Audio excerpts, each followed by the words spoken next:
Okay, I just did a live about this, but I'm going to give you guys a short version, okay?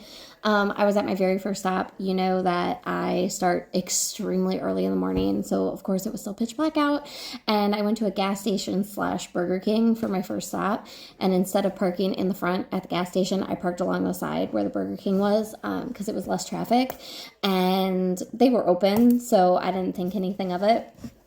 Well, a guy who had been parked in the front of the gas station came around to the side of the Burger King and backed in so that he could like watch my truck. And I didn't know that's what he was doing, but it became very apparent. So I was at the back of my truck. I was getting my load together. I go to leave out the back of my truck. He's there. He shuts off his car as I'm walking up to the ramp, which he parked right next to. Opens up his car door and gets out of the car and is like, hey, how much are one of those boxes? Talking about, what my load. And I was like, it depends on what's in it. He's like, why don't you sell me a couple? And I was like, no, that's okay. These are all like spoken for kind of thing, right? And I'm still walking the entire time. Like I didn't stop to chat. So I'm finally at the door and he's like, hey, like, come here, and I'm, no.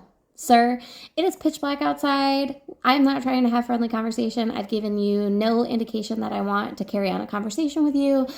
Deuces, right? So I go in, I get checked in, I put the load up. He is still sitting outside.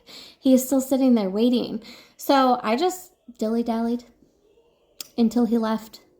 And then I was just like very cautious for the rest of the day to see if I seen his truck or anything like that, because if you guys remember, last week, I had a guy follow me from one stop to another stop, and it was in a whole other city.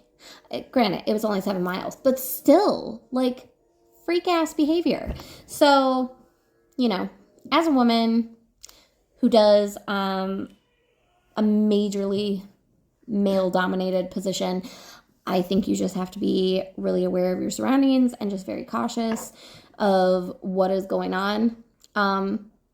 And yeah, I just thought I'd share that with you guys because it was a creep-ass situation. And I'm just tired of creepy people being creepers. Like, stop creeping.